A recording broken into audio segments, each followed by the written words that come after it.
The American Conservative, April 16, 2024. Would Israel go nuclear against Iran? And will the U.S. be dragged along for the ride? Douglas Macgregor. April 15, 2024. In August 1961, during a period when tensions between Washington and Moscow were at a high point, Admiral Konstantin I. Derevyenko penned a letter to Premier Khrushchev. His purpose was to alert Khrushchev to what the admiral called the nuclear romanticism of the Soviet General Staff. The admiral's words still carry the force of logic and common sense and are still worthy of our attention today. Which planet do these people, the Soviet General Staff, intend to live on in the future, and to which Earth do they plan to send their troops to conquer territories? By this indiscriminately massive use of nuclear weapons on a small and narrow area like Western Europe, we would not only be accepting millions of radioactively contaminated civilians, but, because of the prevailing westerly winds, would also be radioactively contaminating millions of our own people for decades, our armed forces and the populations of the socialist countries, including our own country as far as the Urals. According to an unnamed official of the U.S. government, President Joe Biden has told Israel's Prime Minister Benjamin Netanyahu that the United States will not participate in a counterstrike against Iran. This is gratifying news. Israel does not contemplate operations against Iran or any other state that challenges Israel's bid for strategic dominance in exclusively conventional military terms. In other words, for Israel's national leadership, the use of a nuclear weapon is always on the table. Israel's fundamental deterrence is still asymmetric nuclear capability.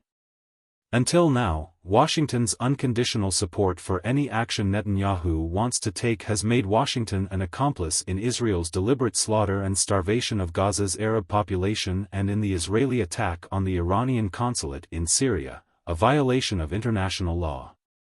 This collaborative support erodes the power and authority of the American people. It's time to ask whether American national interest and common sense are finally intruding in the formulation and conduct of U.S. foreign policy. No one in the United States, Europe, or Asia benefits economically, politically, or financially from a regional war in the Middle East that closes the Straits of Hormuz and potentially invites direct Russian military intervention on Iran's side. Is it also possible that Biden might object to the destruction of life in Gaza? In this connection, the revelation that Defense Secretary Lloyd Austin allegedly asked Minister Yoav Gallant, his Israeli counterpart, to inform the United States in advance of any possible counterattack by Israel is small comfort. Americans should not forget that Netanyahu wields considerable influence on the Hill, and in the mainstream media. Already legislators are falling all over themselves to send additional billions to Israel while U.S. borders remain open, Americans die of fentanyl poisoning, criminality rises, and children are being trafficked. It may be too soon to answer the question of whether U.S. foreign policy is changing. Why? Because Israeli media reports that there were intense debates during the last two meetings of the Israeli War Cabinet on whether to launch a large-scale strike against Iran. Such an attack would likely target Iranian command and control, potential long-range missile sites, air bases, naval bases, and oil infrastructure. On the other hand, there was reportedly a discussion about an Israeli response that might be more measured to prevent a wider regional conflict. What Americans know is that Iran targeted Israeli military installations, not Israel's population.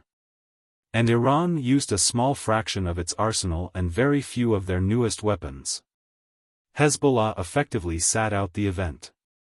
Though it is speculated that two Israeli airfields and possibly an intelligence station on the Golan Heights sustained some damage, the entire Iranian operation had a theatrical air about it.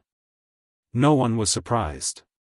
Certainly not the Israeli Air Forces or their colleagues in the U.S. and British Air Forces. As noted above, with few exceptions, most of the 300-plus drones and missiles were intercepted and shot down. Nevertheless, Iran understood what was required to overwhelm Israeli and Allied air defenses. We may infer that there was also a desire in Tehran to avoid escalating the conflict. Consider what would happen if Iran launched 1,500 drones and 800 ballistic missiles over several hours, or even days. Iran made its point. It's simple: Iran can destroy Israel. Tehran created new conditions of deterrence that favor Iran. Iran announced through their UN mission that they consider the issue of the Israeli strikes on their consular offices in Syria closed. But nothing is solved. Little has changed. 1 million are starving in Gaza, and Americans should expect the Israeli campaign of murder and expulsion in Gaza to resume shortly. As a result, Netanyahu will demand the subjugation or destruction of Iran or any Muslim entity that challenges Israeli strategic dominance. For Netanyahu, it's a matter of existential importance to Israel. Yet the US did not commit to attacking Iran. This is unacceptable to Netanyahu, and he will work to alter Washington's position. Under the circumstances, Washington should expect Israel to employ whatever military power is at its disposal, including nuclear weapons, to destroy Iran's strategic power. Destroying Iran's underground nuclear facilities has been a goal for a very long time. Moscow, however, will not tolerate a devastating attack on Iran. The question is whether Biden will tolerate such an attack and continue to indulge Israeli operations in Gaza. Perhaps Biden should pause to read Admiral Derevyanko's 1961 advice to Khrushchev before he answers.